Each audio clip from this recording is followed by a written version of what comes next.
Hello everyone, this is Nitpicking Nerd, and today I want to talk about a theory regarding Season 3 of Star Trek Discovery, which, if true, I think will be a very good idea, and it will fix the problems I had with the very idea of this season, which apparently is going to be about the Federation being destroyed in the future, and my complaint about it was that that is basically destroying the utopian vision of Gene Roddenberry, the hopeful future, as well as rendering all the victories of the previous shows meaningless. All those times they fought hard to save the Federation and just barely succeeded. If it all gets destroyed in the end, anyway, it will make all of that pointless. And it will turn the show into kind of a dystopian future rather than utopian. And so those were my fears for season 3. But I think there is a way to do that kind of story in a way that doesn't destroy the utopia, that doesn't destroy the hopeful future, and also to enable it to be easily fixed in a plausible way in the show. Because if true, it means the utopian future was not destroyed, it was simply kind of on a hold, on a pause.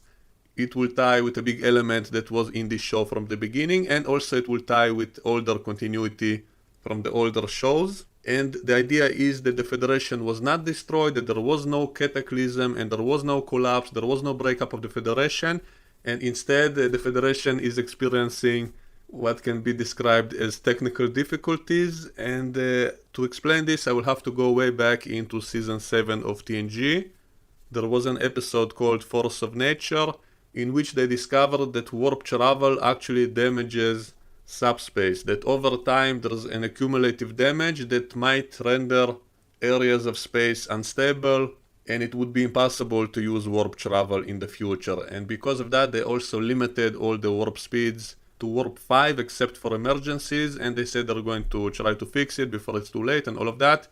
And it was all an obvious allegory to things like global warming and all the kind of stuff we're facing today. And unfortunately, they never followed up on that episode, meaning they kind of forgot about it. In Deep Space Nine and Voyager, they were always going at maximum speeds, and no one ever cared about the warp speed barrier. And so it seemed as if they totally forgot about the problem that was introduced in season 7 of TNG. And fans came up with theories that maybe Starfleet simply found a way to fix it, that they redesigned their engines so that they don't damage subspace anymore and all of that. And so that issue was kind of forgotten about. So I'm kind of hoping that maybe season 3 of Star Trek Discovery will tie back into that, and maybe they can say that centuries after TNG, since people continued using warp travel, it did eventually cause so much damage to subspace that it simply made warp travel impossible, and that's why all the Federation planets simply lost contact with each other. It became impossible to travel between planets in different solar systems, and maybe even to communicate with different solar systems, because, subspace communications maybe work by the same principle. You might even not be able to communicate with other planets, not just not get there. Now, we do know there are other methods to travel faster than light except warp travel, and maybe those methods are still in use, but they would be less effective and more expensive, and so it's basically harder to get from place to place around the galaxy. And that can explain why the Federation broke up, meaning it wasn't destroyed, the people still exist on every planet, but they are all separate from each other, and so the Federation becomes meaningless because they cannot assist each other, and every solar system has to fend for itself basically. And so that can explain why the galaxy is in so much chaos and lawlessness and all of that, because of this situation of warp travel being impossible. And that is what will make the USS Discovery such an important ship, because they have the spore drive, and that can still work because it uses a completely different principle, and that will make the Discovery the most important ship in the galaxy, because they will be the only one who are still able to jump around to different solar systems.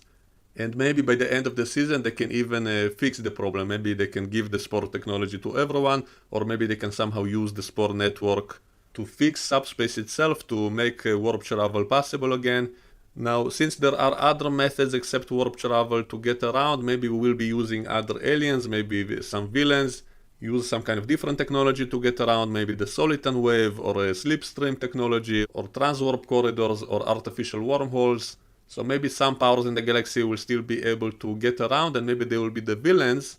and the Discoverer will be the only one who can stand against them. And that way they can kind of save the galaxy, and maybe by the end of the season to somehow fix the problem and re-establish connection between all the planets, and then the Federation will basically be re-established, reborn, and that way they can bring back the utopian vision, and all the planets still exist, all the people still exist. And so it's not as if all the previous victories were meaningless. So if that's how they will do it, I will like it because, first of all, it will be a nice tie-in to something in continuity in the older Star Trek shows which were never resolved, and I always like it to tie loose ends and all of that, so if they actually tie up that loose end, that will be nice. And it will fit perfectly with the premise of Star Trek Discovery, in which they have the spore drive, and it will keep the utopian vision of Gene Roddenberry, and it will be a plausible and easy way to fix the problem without it being too corny and cheesy and too overpowered and all of that. So if they do it like this, if they use that pre-established element of a warp travel damaging subspace and tie it with the spore drive somehow and fix the problem by the end and re-establish connection in the Federation, then the basic plot might be good. If the execution will be good as well, if the writing is good, then maybe it will finally be a good season of Star Trek Discovery, and I hope it will be.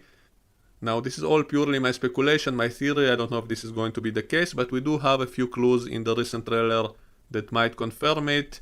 For example, some alien guy says that he was always hoping that they are still part of the Federation, that the Federation is still out there. So that seems to indicate that they simply lost contact with the rest of the Federation. Maybe for centuries they don't know if the rest of the Federation is still out there or not. They simply cannot get to it and cannot communicate with it, but they were still hoping for it to exist. And the guy that Michael meets says that the Federation mostly collapsed, and he said it happened on the day the galaxy took a hard left, something called the burn.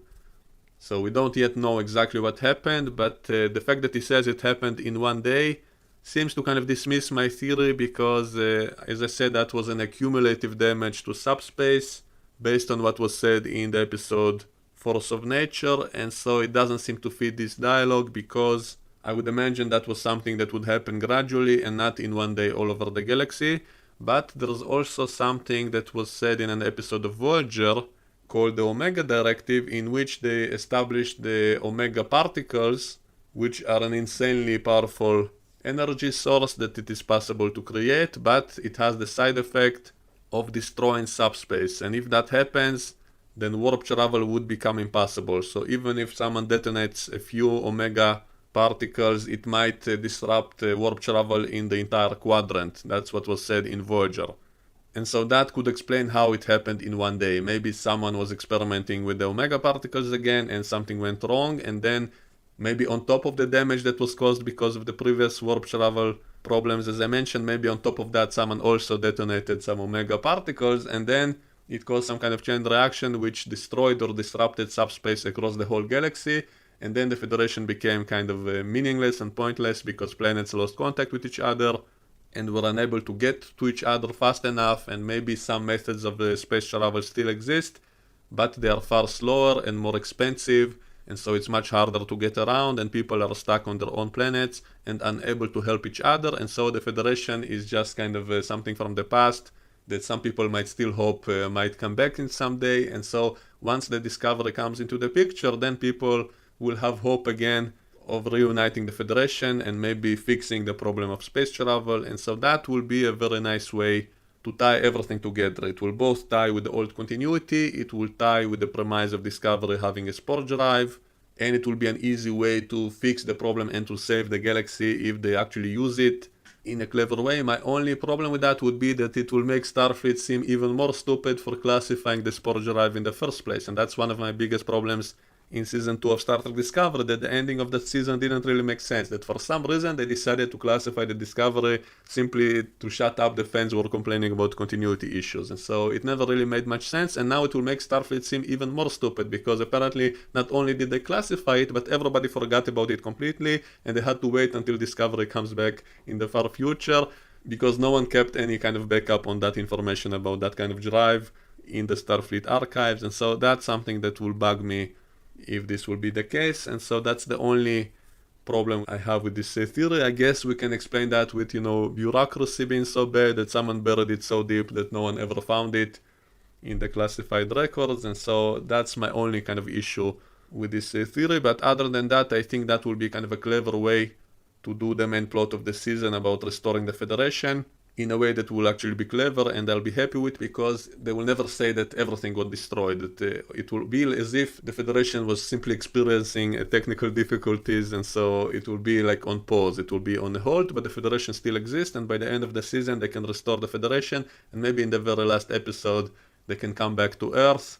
and have a big celebration and all of that. And of course, the problem will be what they'll do next in season 4, if it will ever happen, because then their ship will be an ancient ship, so who will ever need it again? But if they explain that all of that happened centuries ago, that for centuries no one was building new starships because they were pointless, no one needed to go to other distant solar systems anymore, and so that can explain why the Discovery can still be a vital ship, because no one else was building new ships that are warp capable, and so the Discovery will still be advanced even in the far future, and maybe it can get upgraded, and so that way they can still do season 4 and it will still make sense. And so I'm really hoping this theory will come true, because I think this will be a nice way to do it, and not some plague or some destruction of the Federation, someone wiped out Earth, and all of that will be too dystopian and too dark for Star Trek, and it will destroy the vision, it will make all the previous victories meaningless, and all of those problems which I mentioned. But with this theory, it can be done in a way in which they can eat the cake and keep it too, and they can restore it to the proper vision after they're done with this story. So that's how I'm hoping they will do it. That's my theory. Let me know what you think, and we can discuss it in the comment section below, and I will see you all next time. Bye bye.